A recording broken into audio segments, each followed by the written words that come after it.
Here's another BSA A65 engine bottom end that I've got here to put together.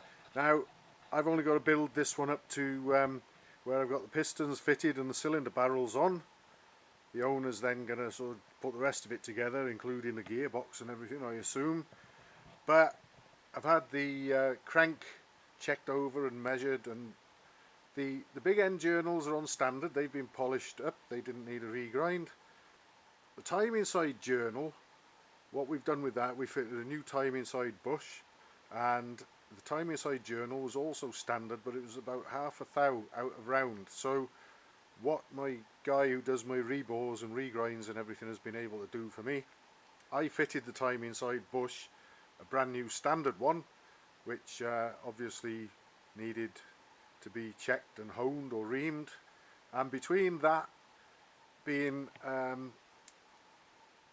as it came out the box, it wouldn't have fitted over the end of the crank on standard size. It meant it had enough meat that between truing up the journal on the crank to get rid of the half a thou run out and the reaming or honing necessary in the timing side bush once it was in situ, we've got a very accurate close fit. I think he said, well, we're well under a thou clearance on the timing side journal at the timing side bush. I think he said it was even closer to a half a thou he got it. I've since fitted the crank minus the big ends and conrods at the moment with its drive side roller bearing, and I've been checking it and adjusting the shimming as required, and I've got that all set up how I want it now. The crank spins nice and freely, and we've got about 1.5 thousandths of an inch of crankshaft end float, and that is with got a few, I haven't got all of them, we've got a few bolts and nuts and things fitted.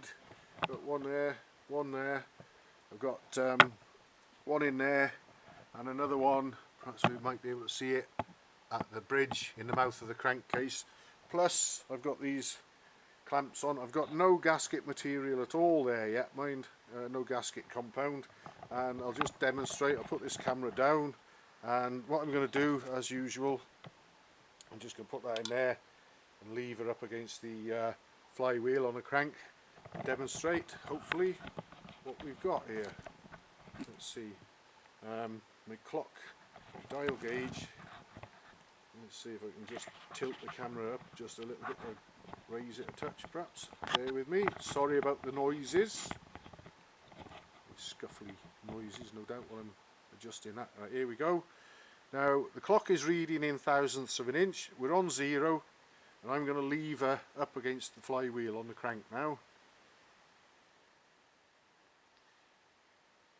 1.5 thousandths of an inch.